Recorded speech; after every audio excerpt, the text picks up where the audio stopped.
So our first panelist is a lecturer at the UPSA Law School and the head of the Public Law Department. She holds a PhD from the Center for Energy, Petroleum and Mineral Law and Policy from the University of Dundee, Scotland, UK, in addition to a master's degree with specialization in energy, environment, and natural resources law from the University of Houston, Texas. Ladies and gentlemen, help me invite onto the stage Dr. Francisca Kusi-Appiah. Do it better as she walks. Welcome, anyway. Our next panelist is a lecturer and researcher in the Department of Communication Studies at the University of Ghana. Her current research is focused on digital communication, media, and information literacy, with a specific emphasis on understanding the intersection of these areas.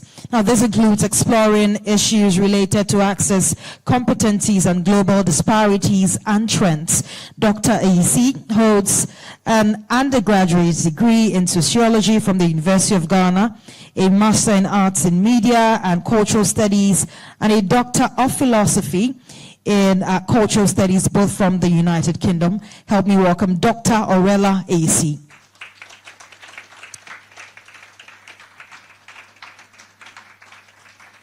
Keep clapping as she walks onto the stage.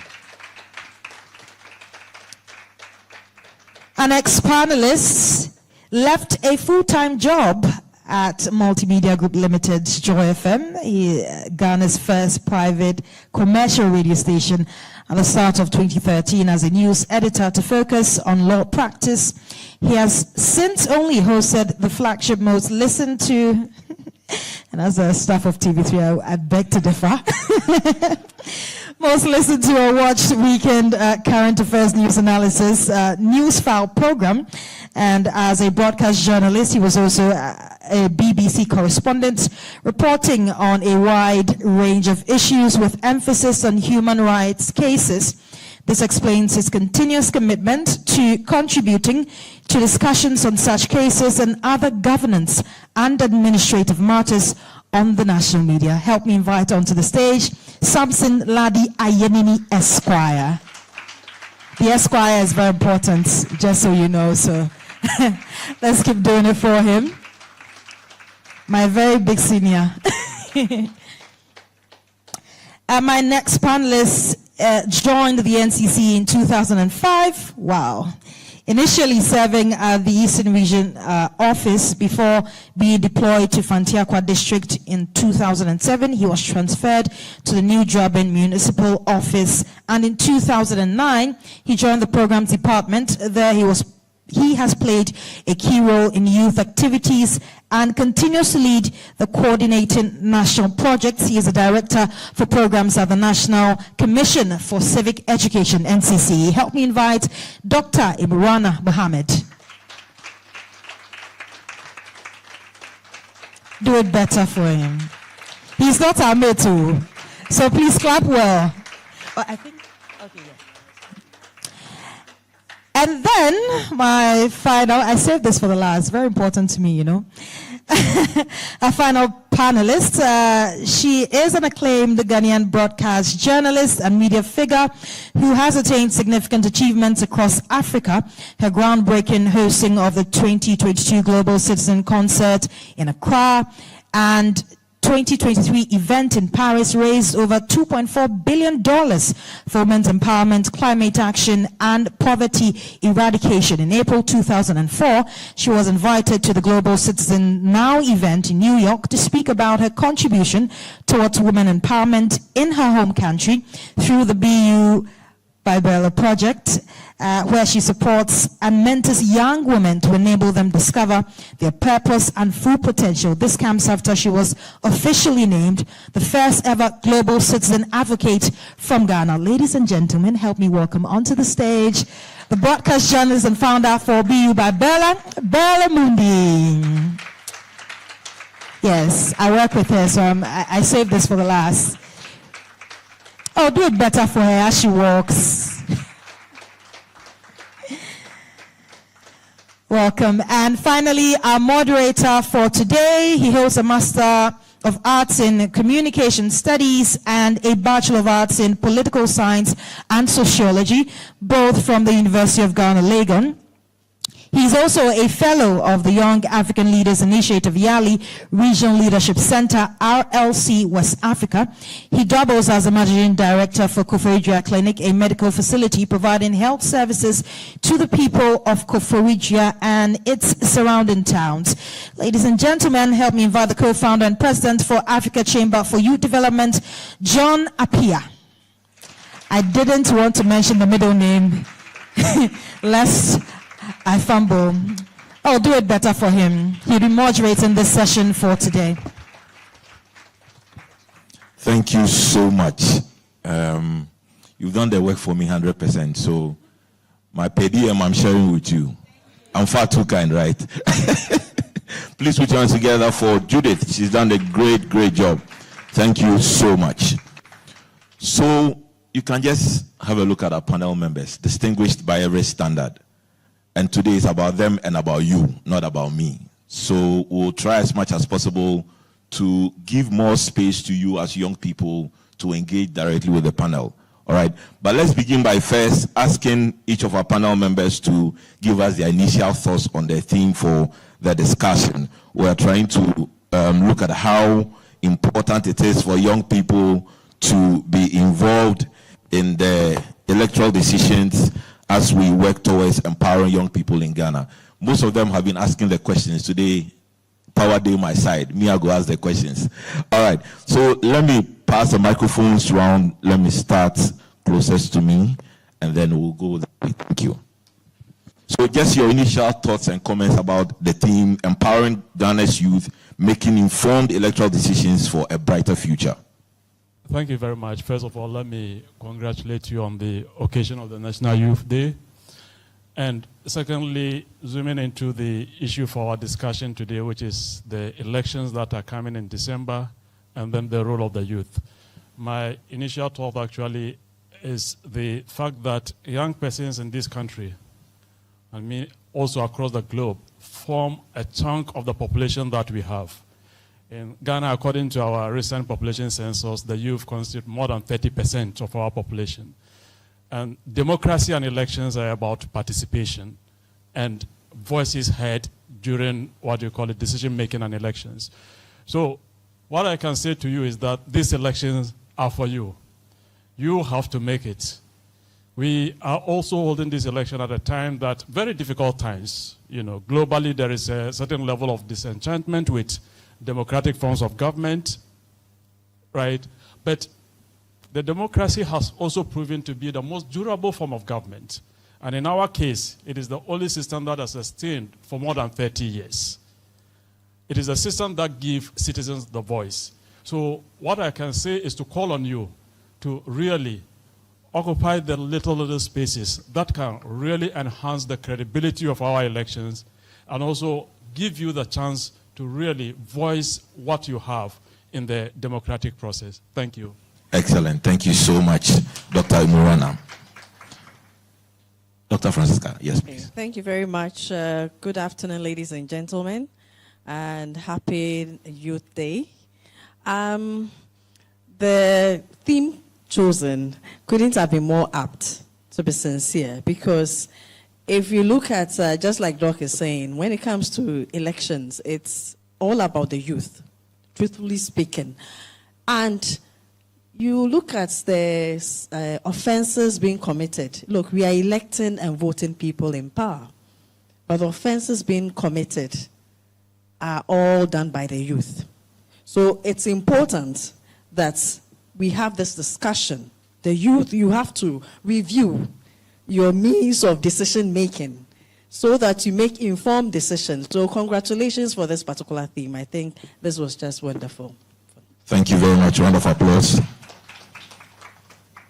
Good afternoon, everyone. And I will re-echo the sentiments of my colleagues by saying that, indeed, this theme is really apt, particularly because we are gearing up for elections, but also because the youth, the Ghanaian youth now, are actively participating in political discussions online. The tools that you need to be able to make informed decisions about who gets to lead you, right? Not all of those, not all that accurate information is available online.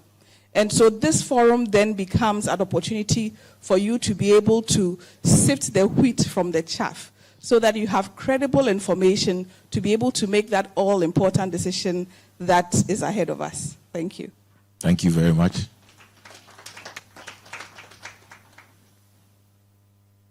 We understand that 60% of Africa's population is an energetic youth.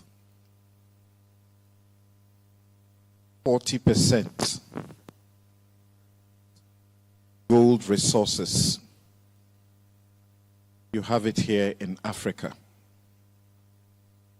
In excess over 70% of the arable land of the world is here in Africa.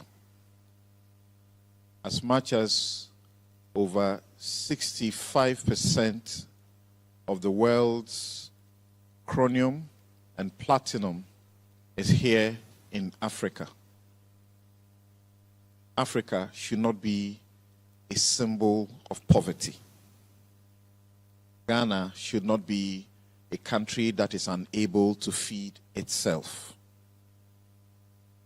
If $3 million US is not accounted for, billion I meant, is not accounted for each year in this country due to corruption, what it means is that your term can make a difference because you have been promised heaven over decades by leaders who have continued to deliver you hell. You may not choose Kenya's Gen Z approach. Can make a big difference. Thank you, Samson. Put your hands together for Samson. And hello, everyone. Thank you so much for this opportunity to speak to you. And just when Samson was speaking, and of course, my fellow panelists, who are my seniors, by the way, thank you for this opportunity. When I was hearing the doctor, I was like, oh, Charlie, I have a long way to go. But on a more serious note, if you look at the statistics from the 2020 general elections in Ghana, we had about 17 million people who had registered to vote. Out of that, we had about 9.3 million of them who were between the ages of 18 and 35. And then another 3.3 million of them were between 36 and about 45. And so if you put that together, that tells you that when it comes to who leads the country, decisions and policies that matter to us, it's the young people who determine that. And so if we occupy a greater number of the people who are voting to determine who leads us, then we definitely do have a voice. But the question is, are we using our voices right? And if we are, why are we not seeing the changes that we expect? Who is taking us for granted, and why are they doing that? And moving forward, what can we do beyond just social media to ensure that we hold our leaders accountable? One of the ways is, by our thumbs. And so moving forward into the 2024 general elections, what is our plan? And how are we going to hold them accountable? It's very important. And so for me, when I think of the theme, this is what I think about. The fact that we are a lot as young people, and whether we like it or not, we have the power. But how are we using this power to ensure we elect the right people and we keep them accountable? Will I subscribe to what's happening in Kenya? To an extent, without people dying, 100%. And even this morning, they've been on the streets again. Because until they get the results of what they want, which is the fact that they want the president to step down, they are not stopping. And we have to get to that point where we insist that we are the ones that are deciding who leads us. And so if you come in and you tell us you do A, B, and C, and you don't do it, we have every right to get you out the legal way and the right way. And that's what the 2024 general elections is also about. And so we have to elect wisely, and we have to be careful, because at the same time, if you look at the conversations we're having, with people across the country, we're so entrenched, it's scary. Just because of something small that someone will give us. And so we throw away every sanity, and all we think about is, I belong to this party. So even if a journalist is asking the questions that should benefit all of us, they come and attack the journalist. Or as an individual, if you speak up, they say, oh, you belong to this side or that side. When are we moving away from entrenched politics and asking the right questions and ensuring that we get the results that we want. And for me, that's where I stand when it comes to this topic. So, yeah. Well said, well said. Round of applause for our panel members. So, Berla, let me still stay with you. Honestly, most of us may never get the opportunity to sit down with politicians to talk to them, yourself and Samson. Let me start from you. When you talk to our politicians virtually on a daily basis, asking the critical questions, do you get the sense that they are really concerned about young people? Honestly. In this question, I don't even know. I think I've answered it right. And I wish I could put a percentage to the number of politicians that I think are concerned. But I really can't because it's very minute. And the truth of the matter is that when you speak to them on air, what they say on air is different from what they say off air. So on air, it's about party politics. And so they have to defend no matter what. Even if they look like, excuse me to say, idiots. As long as they're on air, they'll tell you, this is it, moving from it. And then we go off air and they're like, oh my God, but why are these people doing this to us? And why can, so I get very worried when they say those things because I keep asking them, so why don't you become that person who steps, onto that platform and says, I don't care if I belong to this party or that party. I'm still going to speak truth to power because at the end of the day, I'm thinking of my integrity. I'm thinking of the young people who are affected by the policies that we're not even implementing or maybe implementing only to favor a select few. And so I get very disturbed about it. And I feel like, to a large extent, a lot of them are only in to fill their pockets. They are not in, to care about us. And that's the honest truth. Otherwise, why is it that we have a lot of young people who are also entering politics on campus? And you ask them, what's the real reason for wanting to do politics? It's not because they want to change the system. Because they feel that's the easiest way to make money. So if there's a possibility I'll get out of school and I won't find a job, and I can participate in politics on campus, and right after that, I become maybe a national youth organizer or something, and then I get an appointment, and I can fill my pockets, then why should I bother? Let me do that. And let me go there and go and take care of myself and the rest of my family. But you ask yourself, what about everybody else? What happens to the rest of us? And whether we like it or not, we are the future. In fact, the future is now. I always say it. So we are the now. So if just a few people think that just because of their greediness, they can decide to throw away everything that matters when it comes to fixing the country just so they can fill their pockets, then it's a very big problem. And that's the sense I get when I interact with a lot of them. Can we change it? I hope so. I pray so. Right. Thank you so much. Now, I also realized that, Samson, a lot of young people appear not to be interested in politics because there are a lot of older people in politics, for lack of a better expression. Now, over the past decade, we have seen some young people enter into active politics and then even get very prominent positions in government and cabinet and all that. From your assessment, interviewing them, speaking to them and engaging with them, have they been able to really prove to us that when young people are given the power, they can do something to change the status quo?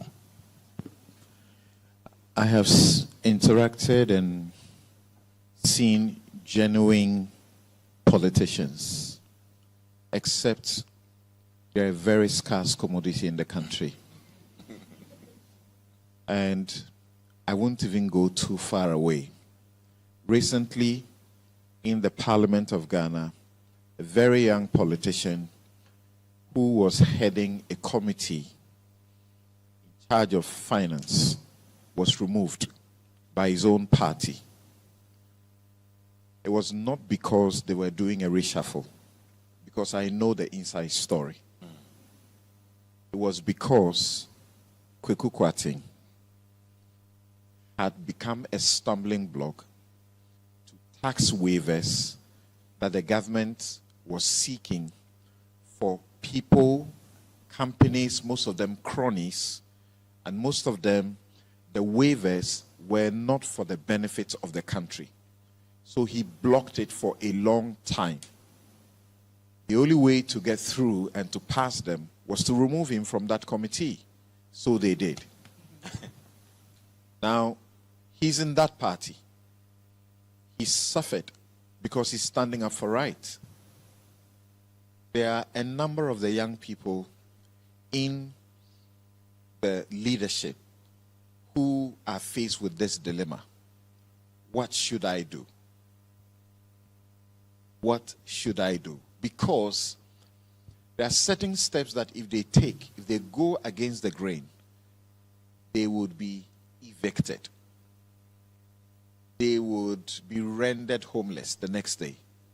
So sometimes it has to do with people who have principles that they believe must outlive them and will not be bothered what will happen to them.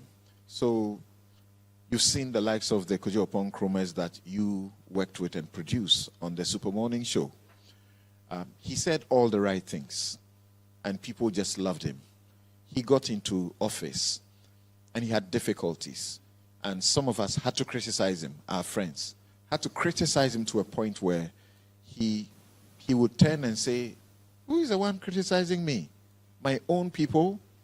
To a point where he's uncomfortable coming to my show, the show that he hosted before. So there are some who are genuine, but they find themselves in systems that are rather difficult to navigate. But I want to believe that each one of us here, and for you, getting the privilege of this kind of grooming, you should stand for right. It must not be whether it is with your party or not with your party. In my over 20 years of interaction with the politicians, I like to use the examples that bring things to home to you. So very recently, people were dying at Kolebu because dialysis machines were down. Because Kolebu could not afford 4 million Ghana cedis. At the same time, the presidential candidates were campaigning in one party, 2 of them. The monies they spent on the delegates put together was in excess of 60 million Ghana cedis. Kolebu needed only 4 million. At the same time, we were talking about SML. You've heard about that contract, right? Yeah. Each day, one of the contract was supposed to generate far in excess of 4 million Ghana cedis to one company through a corrupt process. But Kolebu couldn't find 4 million. Okay? That for me brings to me the reality. We have, over a long time, asked the question about the spillage of the Bagre Dam. When it is spilled, it kills people. The floodwaters kills people, particularly in my region. I'm from the Upper East region. Crops die and people die. That's water we can harvest. Because there are times we need the water we don't have. Akosombo becomes dry and there is Dumso. The politician has told us over and again that they will find a way to harvest this water. For the longest time that I became politically aware, they have not solved this problem. Why? Recently, close by, Akosombo was spilled. The water killed people. It took people, their livelihood from them. It washed away their homes. The water was running down, wasting in places where it was not needed. That same water could be harvested for irrigation. So what's going on with us? Something must be wrong. You must hold the answer to that. Because this leadership, the generation that is leading us, has failed without any equivocation. Completely and totally failed. Because we shouldn't be where we are today. Very sad, but we can make a difference, obviously. That's why we are here. So let me come to Dr. Aurelia. Doctor, I know you have a lot of experience or expertise in the digital world. And Berla made a very important point, which I've also said on social media, that young people now are afraid to speak up.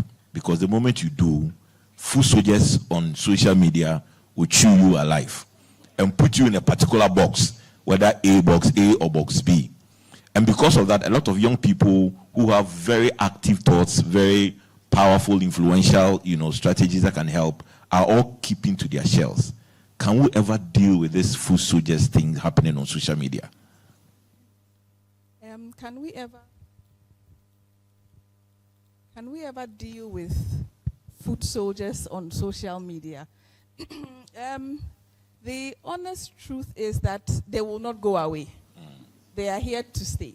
The online trolls, political online trolls, before that we had people who were doing calling.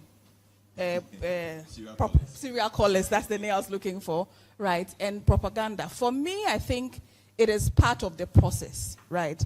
The important thing is that for us as young people, that we are able to discern, and like others have said, to know that we actually have more power than we realize. So let them do the talking, and then you do the acting. And this is what I mean. I'm a teacher, so let me take you to school for a minute. Right. There's a theory, social recognition theory, and what it says essentially is that if an individual sees the benefit to an action, then they'll take the action. So you weigh your cost and your benefit. Unfortunately, a lot of the youth feel as though they are helpless in this entire election process, right, in choosing who leads them.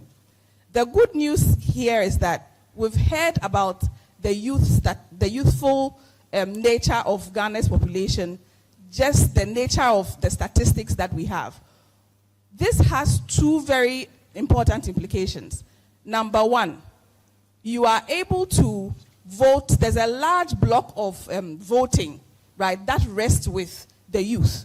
What this means is that in particularly keenly contested elections, if or when the youth know that the decisions that if I go out to vote, right, and I vote based on informed, credible information, then our vote can hold sway. The other thing is that with such a large youthful population, you also have opportunity to influence political priority. So the things that our political parties are prioritizing. You should by now have noticed that there are certain words that are on the lips of all the political parties: education, access to digital, etc., etc., right? Unfortunately, again, on the digital space, there's a lot of malinformation. In fact, the most recent and current example of just how much the wrong information is detrimental is what's going on in the UK at the moment. Some children, I think 3 children were killed by a 17-year-old boy. Someone spreads false news online that this person who murdered the kids is a Muslim asylum seeker. And so right now, anybody who falls within this category has become a target. And so you have Muslim communities who are under threat, etc., etc. Just because the wrong information was shared online, and that has incited people. And so for us as youth, we need to be able to, so all the engagement that's going on online, this political party says, I did this, I did that. How are you able to fact check, right? How are you able to cross-check the information and know that this is credible information? This is the kind of information that I can make an informed voter decision on. If a politician promises you heaven on earth, how are you able to look through that manifesto and say that, okay, these things are doable with the resources that we have? These things are doable with the track record that whoever it is that is promising what they are promising, are able to achieve. These are the skills that, as youth, we need to be able to have. Just about 2 years ago, my department did a study where we did a nationwide survey of the media and information literacy skills of Ghanaian youth. Quite unfortunately, a lot of us as youth, we have digital skills. What I mean is we are able to get on our phone, send an email, like, share, do a hashtag, challenge, all of that. Unfortunately, the critical skills that we need to be able to tell that this is false news or a doctored something. We don't have that skill. So people are sharing bb.c.com, the information there, as information from BBC. right? Because the panel, the layouts, the colors, everything looks like the BBC, except there's a dot before the C, right? And when we are getting into elections, you see more and more of these kinds of, in fact, there are people whose 9-to-5 job, and perhaps overtime, is to create this kind of content. Will they go away? I don't think they will. And so our best bet is to arm ourselves with the critical skills. There's this UNESCO document, if you haven't encountered it, please look for it. Think critically, click wisely, right? And it gives you all the, well, a really good framework for how to be able to access credible information online. The really basic steps that you can take, Google reverse engine search, all of those things. As for going away, they won't go away. But we can take, like I said, critical steps to be able to sort out and know the kinds of information to act on, the kinds that we will not share. Because unfortunately, we also become purveyors of the wrong information, and so we also tend to mislead others. Thank you. Thank you very much, Dr. Aurelia. Dr. Kusi-Appiah, let's look at the participation of young people at the students' level, even in politics or in leadership.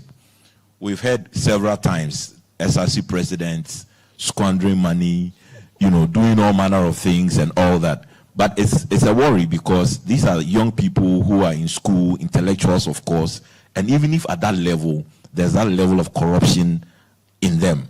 From where you sit, how can we, those people here, those people listening to us online, how can we make a change? Because if you listen to Samson, it may be difficult for us to turn the system around. We need to start from somewhere. And the hope we have is that from the schools, at least, we can churn out some of these good leaders who eventually enter into national politics. Because if you look at the statistics, most of the key politicians you see now were student politicians. So, Doc, what's the way forward? Okay, thank you very much. I must confess, I was also a student leader. Put your hands together for Doc. Yes. So let me take it from what I learned. As a student leader, people would approach you, meaning the political parties. When you're going to run for elections, they actually approach them that we would fund you. And then they give you money. So unfortunately, even at that level, student leaders go for positions and, just like Samson and then Berla initially indicated, there's initially this passion to fight for the rest of my colleagues for this particular cause at the initial stage. But because you have been influenced by the money from a particular political party, eventually they change into what probably Doc would call the public choice theory, right? Yes. You now have to first think of yourself. What are you benefiting from? What I learned was very simple. Those at that level that we are electing, don't think this is my friend, so I just want to support my friend. Forget about that. You have to be very objective when you are making that decision. And this is also applicable at the national level. Forget about friendship. Think about the person who can deliver. And also share valuable information. If you get to know, where it really goes round, you get to know people actually circulating information that this particular candidate has been unduly influenced. Please, immediately ask for explanation. Don't sweep it under the carpet and say, oh, it's not true, there's no proof of it and whatnot. Because, trust me, look, I'm on various platforms with different politicians. They would come out as if they're at each other's throats, fighting. The next minute, they are giggling on the same platform. And then, unfortunately, I'm very sad when I see the youth busily fighting on their behalf. What are you doing to yourself? You have to be objective.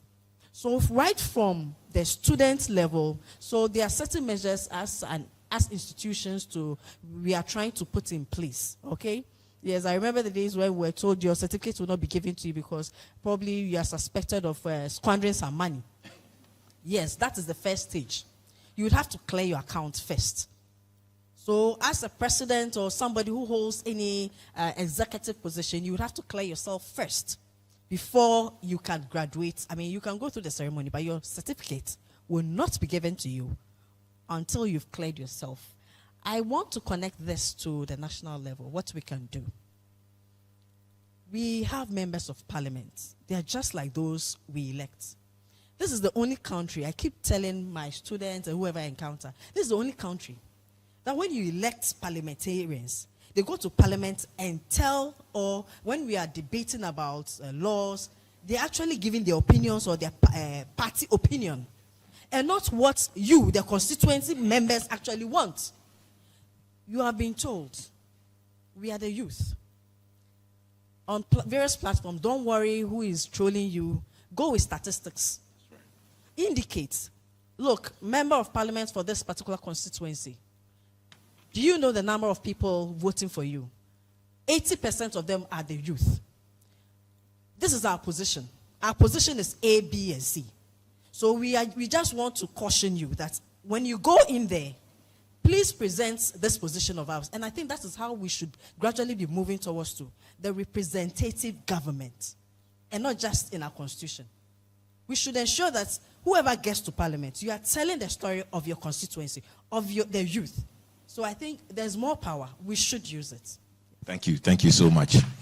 Dr. Mohammed, let me take your views on what the National Commission for Civic Education is doing in this dispensation, where a lot of young people may not necessarily watch TV or listen to the radio with regards to some of your activities. What strategies are you putting in place to connect the young people, to empower them and help them to understand what is actually happening?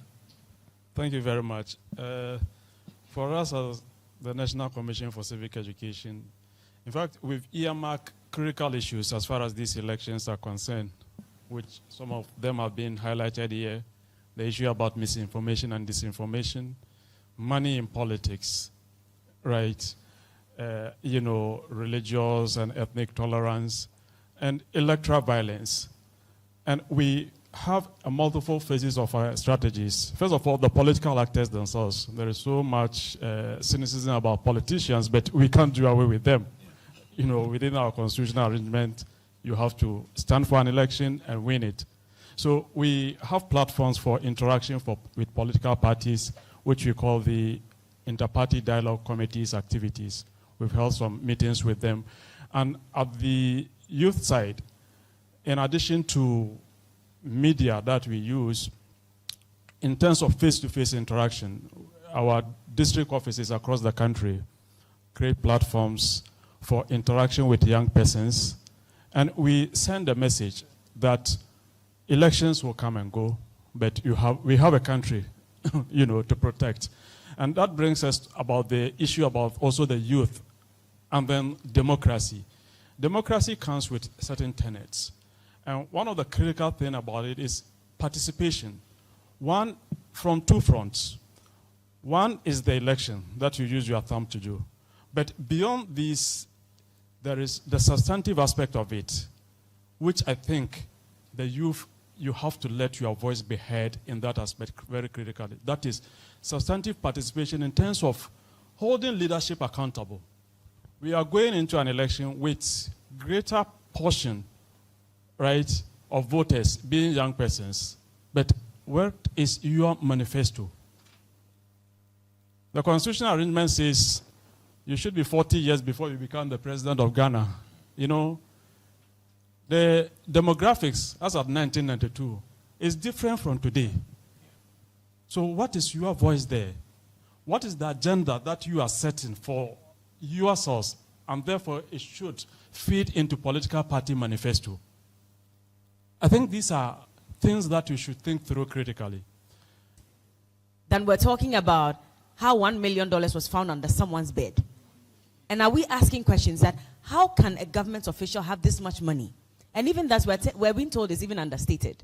And that is even a lot more than that 1 million plus the thousands of euros that were found, etc. But have we gone beyond just talking about it that, okay, she has to be arrested, she has to be prosecuted? What are we doing about it as young people? So they'll always take us for granted. Like Doc said, we need to be deliberate about even the policies. So every party comes and says, we're going to launch our manifesto. Our manifesto. What about the nation's manifesto?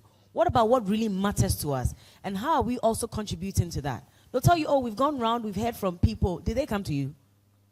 To be very honest, did they come to you to ask you, okay, genuinely, as a young person in this country, what do you really want us to do? I can bet that maybe just about 2 people or so really had that encounter with some of these political parties to really understand. But they'll come and say, oh, we have engaged the whole country, and this is what they are saying they want. They didn't come to me. So I look at it, and for example, and I'm not speaking against any political party, but for example, they tell us that we're going to legalize Okada. And I'm asking myself, really? In 2024? When other countries are looking at ways by which they can develop their railways, etc., this is what you're saying young people say they want? That cannot be true. Really, it cannot be true. Or we want mobile phones, and we're going to be paying 1 cedi at every point.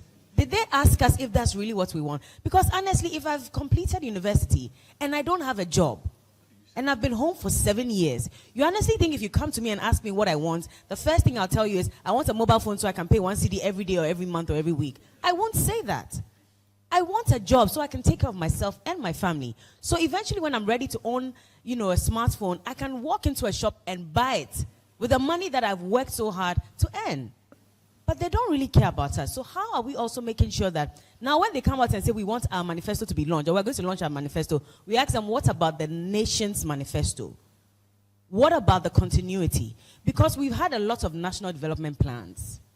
From, Kufuor's era, I'm told even before that, I'm still doing my research on a lot of some of these things. So I will not be able to stay fact. But even as recent as the late Atamils, when there was a review committee for the Constitution, one of the main things that they talked about was the fact that we need to go back to our national development plan and fix that.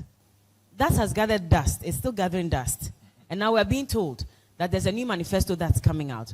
So it's as if every 4 years, it's more about party politics than really about the nation and what we really want.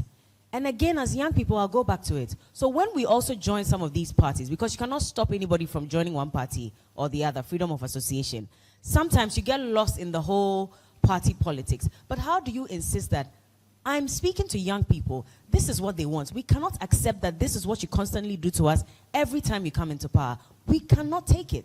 So why not go back to a national policy, a national development plan, and insist that this is what these young people or everybody wants? Let's focus on that. So you don't come back to me and come and tell me that's about phone or about Okada. I know, listen, I'm very passionate about example the Okada because I've had a problem with our transport system for a long time. And I always say that if I ever become president, one of the first things I'll tackle is transport. And I'll ban the trotros. I hear it's very unpopular when I say some of these things. But I just can't fathom how you travel. And these people travel all the time. And they go and take pictures on the trains. And they see maybe like a prime minister on the train. And they're taking pictures and posting. And we come back and we're still doing the same thing. It's like we're just retrogressing. So we as young people who like to travel as well, when we travel and we see those things and we come back, if we ever get the opportunity to even take up some of these positions, are we going to go back and say that we're going to legalize? Maybe, yeah, because we think that's the best way. They need jobs, yes. But what have we done as young people, as politicians, to make life even better for them? So that if I say, for example, that I'll ban churches, why am I doing that? Because I want to also get these drivers to now go through a training system, get them buses, so they go by the law. And I have these conversations with my friends. They always say, okay, well, we can do it this way or that way. I'm not saying I'm going to run for president, though, but I always talk about some of these things because as a young person, these are some of the things that I'm passionate about. And they are not doing that. So how about we all come together and say, instead of talking about this girl who has a big behind on social media, let's start a conversation about a national development plan that benefits all of us. Push it hard and insist, like she said. So affirmative action bill. Beyond that, young people, what is our agenda and how are we pushing it? It might take another 20 years, like it took for affirmative action bill to be passed. But eventually we'll get there and we'll insist on it and make sure that they agree to this. So you can't come to me and come and tell me, so I'm launching my manifesto, and when I come into power, I'll do A, and I'll do B, and I'll do C. It's not about you, it's about me. Unless you've asked me what I want, I'm sorry, I'm not going to accept this. And we need to get to that point. We have to insist as young people, because we have the numbers, whether we like it or not. We have the numbers. And if they say no, we vote them out. That's the thing. So don't put it on autopilot. And I've also done that before. I mean, I toyed with the idea of voting for a not so popular candidate who belonged to one of the minor parties. But I was like, if I don't do it, who will? And it takes someone to start. So let me also vote. The person got, I think, 2 votes in my constituency or so. I was so disappointed.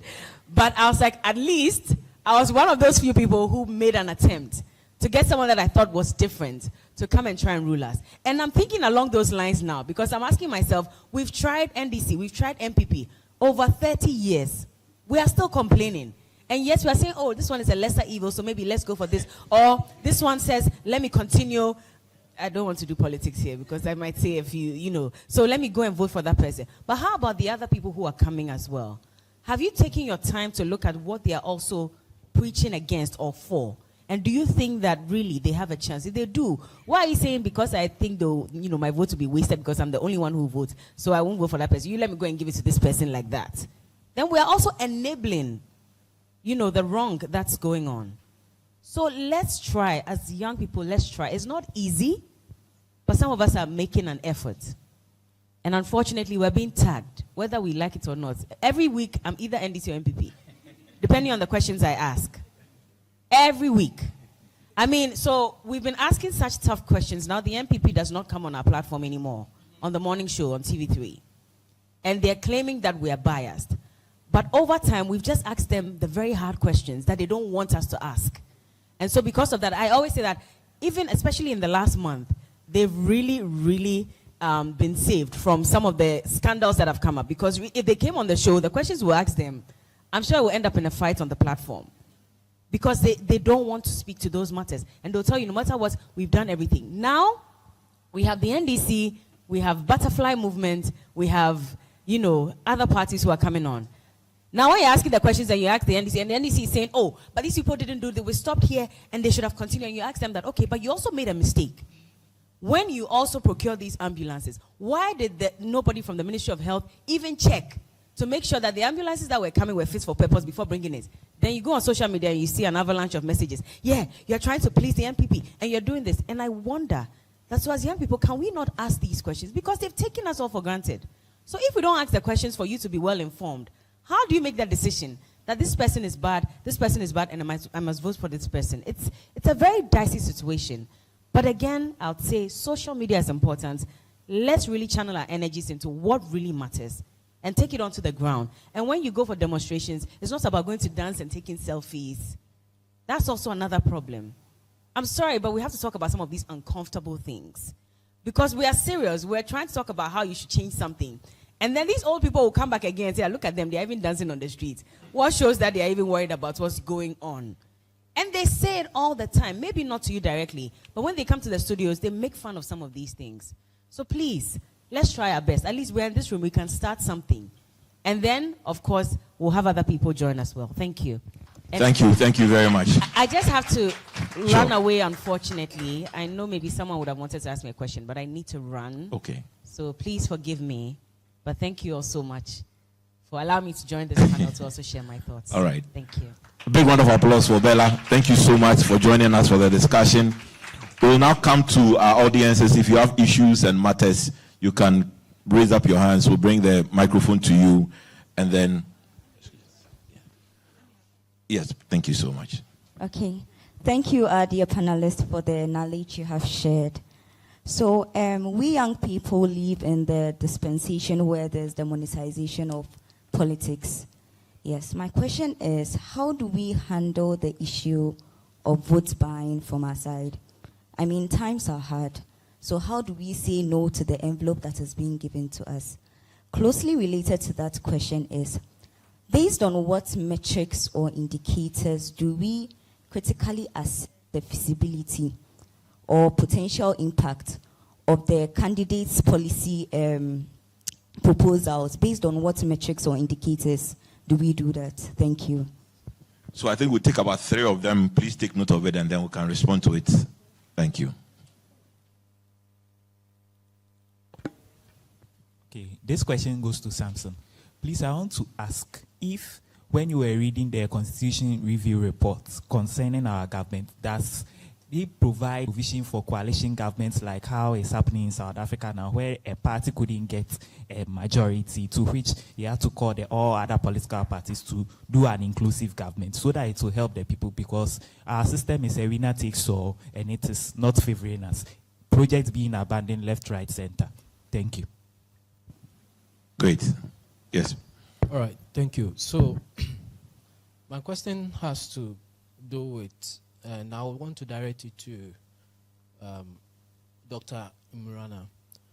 How do we cure inferiority complex? Now, in Berla's final submission and topped it up with Samson, it seems we are all migrating. If I ask today, how many of us want to go to abroad? Almost everybody. So how do we cure inferiority complex? That is what is making us go down these days. Thank you. Thank you. We'll take one more and then we'll take a response from the panel. You can direct your question to any member of the panel directly. I think that will also be very helpful. Please, anybody can answer my question. How do you make an informed decision when you feel you are entrapped in a system? Because 7-8 years ago, somebody came promising heaven. We've seen he has not done anything. Somebody came 4 years. He's coming back to do something. He's saying he's going to do something, of which we know is not going to lead to anything. There's somebody also saying he can change and industrialize the process, but we've seen that he has no experience, no footprint. I'm entrapped. I don't know who to choose. I don't know who to vote for. How do I go about that situation? Thank you. All right, thank you. So let's take some responses, and then we'll take the final set of questions so that we can progress with the program. Over to you, panel members. I think there is a question that was asked me directly, and then there is also an issue about vote buying and money in politics. I think a lot of the things that we have been seeing boils down to the expensive nature of the elections that we run. People pay for them. They have to get the money back after the elections are over. And the question is, when I buy your vote and you didn't vote on policies, probably I told you what I want to do and I think these are feasible things and you didn't vote for it. The next time I give you money and you vote for it, my focus is on how to get my money back. But the substantive issue is that vote buying is illegal when it is obvious. And in this election, it is not a matter that is hidden. Those who pay have come to say that they are paying too much. Those who receive, they have brandished the money on screens to say that some are too small. So it's not something that is hidden, but it is to us to decide.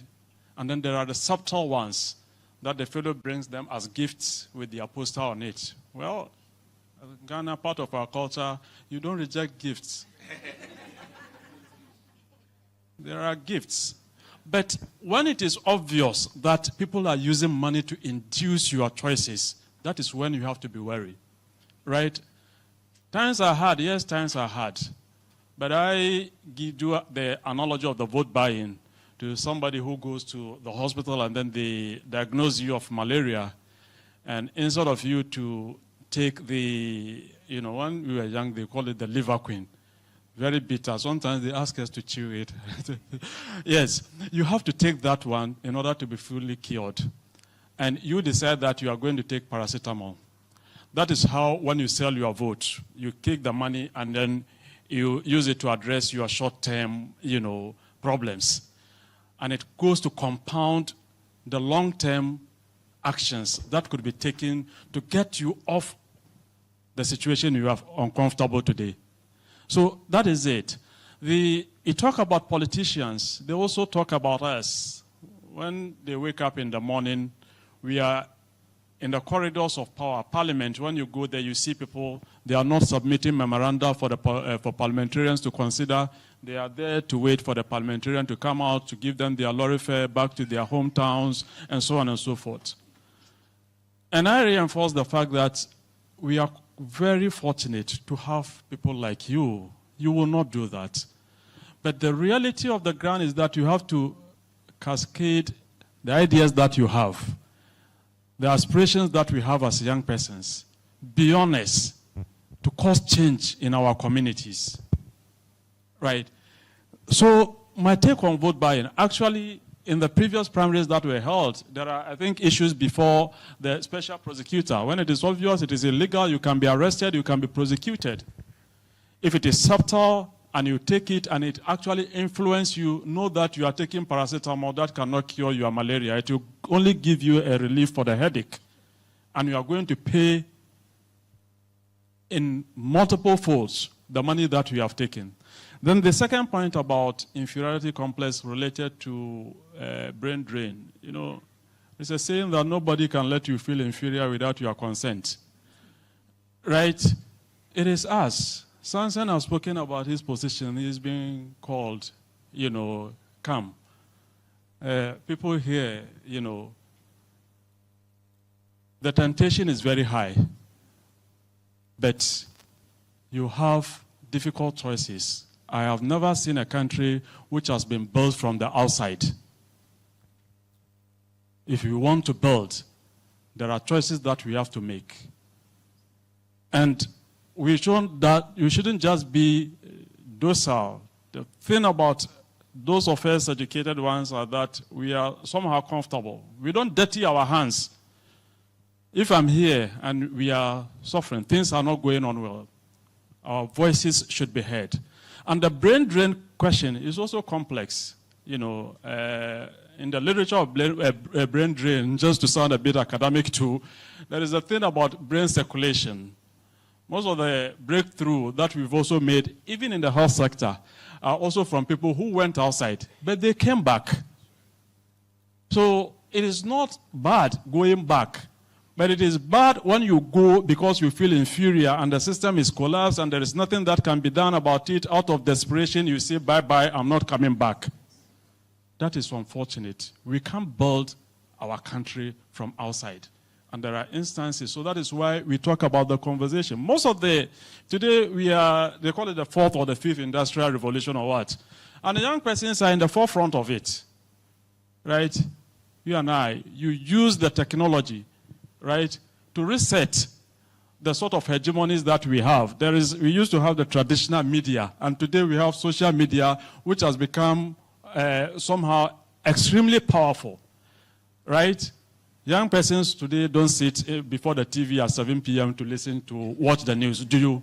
That's right. And it is people who have revolutionized this system, and they did it from within. And that is what we are looking up to you. So never feel inferior. Ghana is a proud country, right? There are serious challenges. And the people who can address those challenges are you and I. And we believe that we can do it collectively. Thank you very much. Hello. Thank you. Okay, so the first question, and I think the last question, was on making informed decisions and what metrics. Yes. Either by performance, okay, but to be very frank with you, even if you are using performance as a basis of decision, it doesn't end there. When they come into power, you should hold them accountable. That is what is important. You can see someone would have performed very well previously, but the next session, they are no longer pulling their weight because they feel, I don't need you anymore. So it's a question of holding them accountable. That is of relevance. Okay? So you can decide to vote for a new person or an old person. I mean, when I say old, I mean someone who has performed before or someone who has never performed because never been given the opportunity. The important bit is to hold them accountable. Times are hard. Doc has just told you, it's an offense. You are starting life. You don't want to be prosecuted for collecting what we are even describing as very little. Okay? And in any way, you are selling your birthright. You should ask yourself, if someone walks to you and tells you, take this money and vote for me, you should say immediately, my God, this person is very useless, for lack of a better. Do you understand? The person does not have your interest at heart. Okay? So first of all, if you can, don't take it because it's an offense. Whether you are being influenced, undue influence, they're all offenses, please. So don't take it. Avoid it if you can. And based on that suggestion, make sure you don't vote for that person at all, no matter what you do. The person is only thinking of themselves and influencing your decision and not answering your queries properly, so to speak. Inferiority complex. I know the question was directed to him, but I want to say something. I went for a short, research visit. And when I came back, I was asked the question, you actually came back? Oh. And some of you here, trust me, not some of you, the youth, you are brilliant. Never doubt yourself. I'm being sincere with you, not because you are here. Never doubt yourself. It's been confirmed by what Samson said. The number of Ghanaian doctors somewhere. Look, you have the power to check statistically. The number of Ghanaians in places. They are outperforming whoever and wherever they are. I'm telling you, you are brainy, you are brilliant. So never feel inferior. And if you leave, do you think you'll ever be happy in someone's country? You would rise, I can promise you that. You would rise when you get there. You are young. You would rise for a period. After some time, you are stuck. You would watch somebody who does not have the qualification or the experience being given the higher position. You may even train the person because you are not a citizen. You left yours to go and build another person's. Who will build for you? Nobody. Never think of leaving. No matter how bad it is. Stay. I'm being sincere. I have every opportunity of going. I keep going. I will come back because my voice must be heard. This is my country and this is your country. Okay?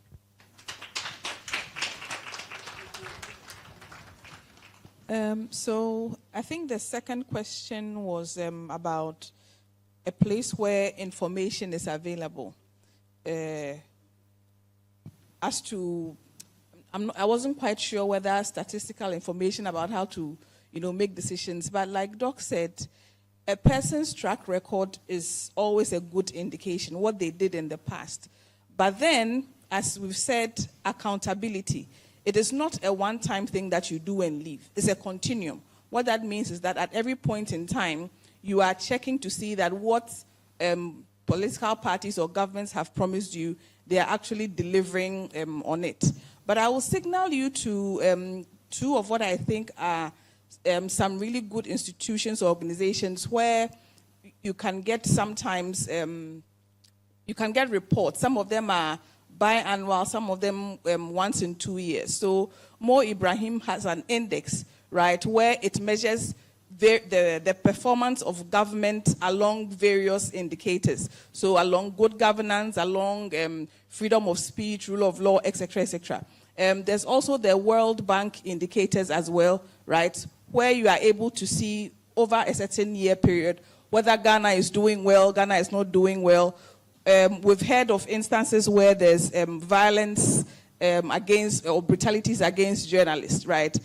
All of those things go to affect the indicators. And so sometimes you have a leader who says, oh, I'm a champion for freedom of speech. I don't want to use the too obvious one. I'm a champion for freedom of speech. But you find that in that particular regime, the actual instances where there were violations to that freedom. So you see where what they say they do versus what they actually do, there's a mismatch. So there are these organizations where you can get the data from. There are also same organizations in Ghana as well.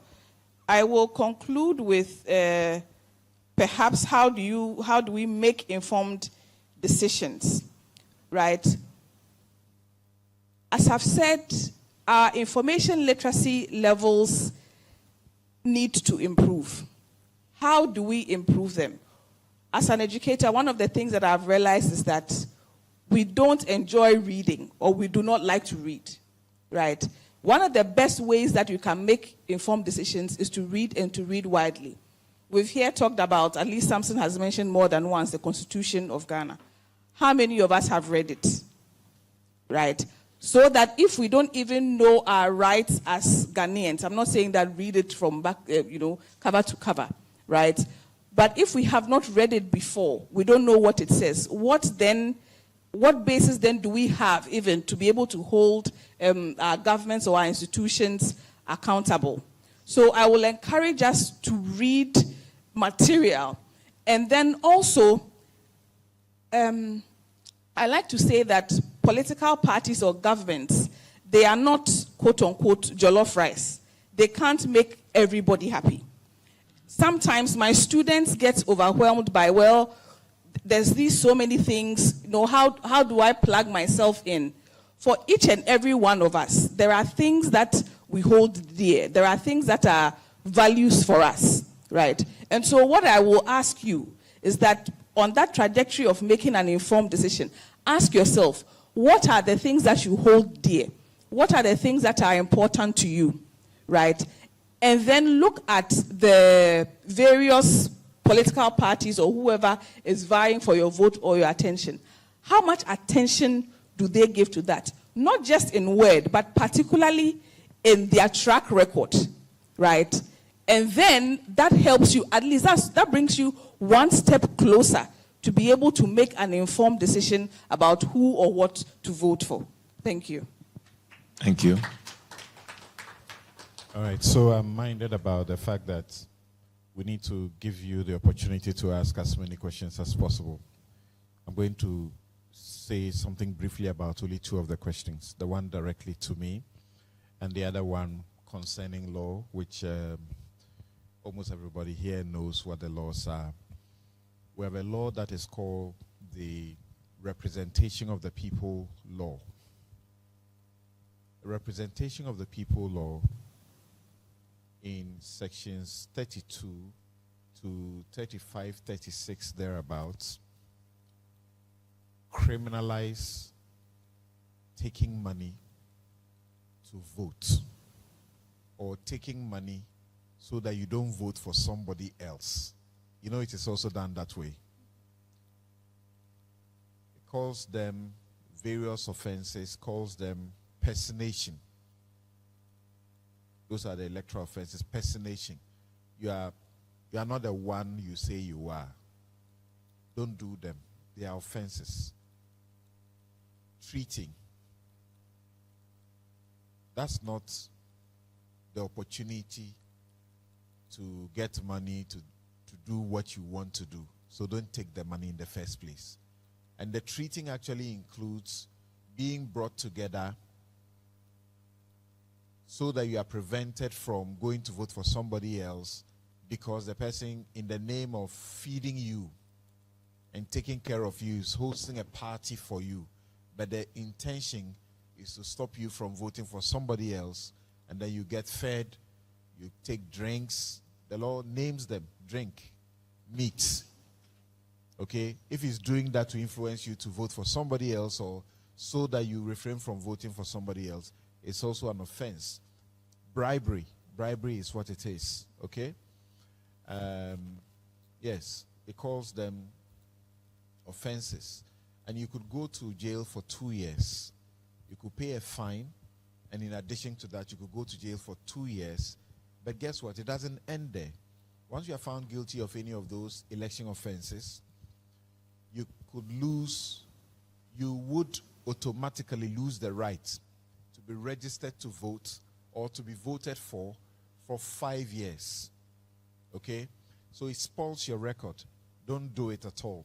The only problem, the bit of a problem we have had in the country is that by section 40-41 thereabout of the law, the police need the consent of the Attorney General to prosecute those people. And when the people who have offended they belong to the governing party, then the Attorney General will not give their consent, so they don't get prosecuted.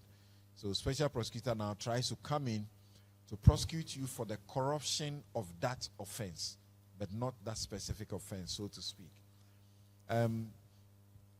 So if you have the opportunity, you can campaign for the consent of the Attorney General to be scrapped, because they put it there deliberately. The politicians made the law.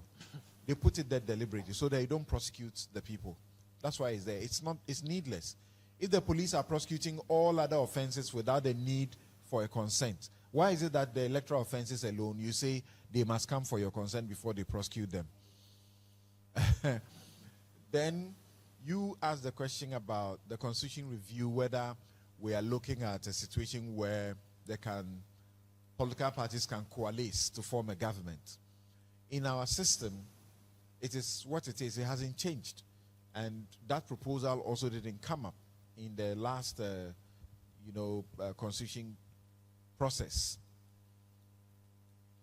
In those other countries, it is your strength after the election that determines who makes the government. Here, it is determined from the beginning. It's either NPP winning, NDC winning, or an independent candidate winning. But the only difficulty is, if you don't get majority in parliament, then you have to try and speak to other people to join you. Because the Constitution's injunction is that you form the government, as in your ministers, your cabinet, with the majority of the appointments from parliament. That's the only problem, difficulty we have when it comes to questions of forming coalitions. But we have had a parliament that is torn right in the middle. So it is possible to vote Alan Chiramanting, for example. Then he comes in, he doesn't have MPs. He would ask the others to join him. If they join him, fine. If they don't join him, it's their own problem. Then his government will not collapse. All right. I'm mindful of the time. All right. So what we'll do is that we'll take our concluding comments from each of our panel members. Hopefully they will stay in the course of the program or just after the program. You can walk up to them. I know they are very friendly people and they may be very happy to take a response or give you a response to the questions that you may have. So let me start from you, Samson. What are your closing comments for us as young people? Well, I host shows. I also moderate events. When I saw Judith Brown here, I could tell that she's saying, you guys, can you shut up at this point? We want to break. So my closing comments will be this. We are going into the elections. The Constitution places you in a very important place. Okay? In Article 42, it says that once you are 18 years and you have sound mind and you are a Ghanaian, you have the right to be registered to vote. In 1997, we tried to take away the vote of one person. His name is Tenade.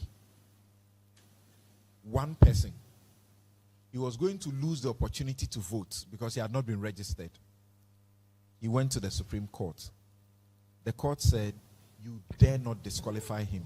Register him. He must vote. Okay? One person. Not too long ago, in 2015, one person, Ayi Mensah, he was being disqualified from participating in district assembly elections. He went to the Supreme Court. For his sake, a day before the district assembly elections could be held, the Supreme Court put an injunction on the whole process. The country lost in excess of 300 million cedis. Because one person's vote and his right to be voted for was being taken away from him. The Electoral Commission was stopped. Don't do the elections until this man has had his rights.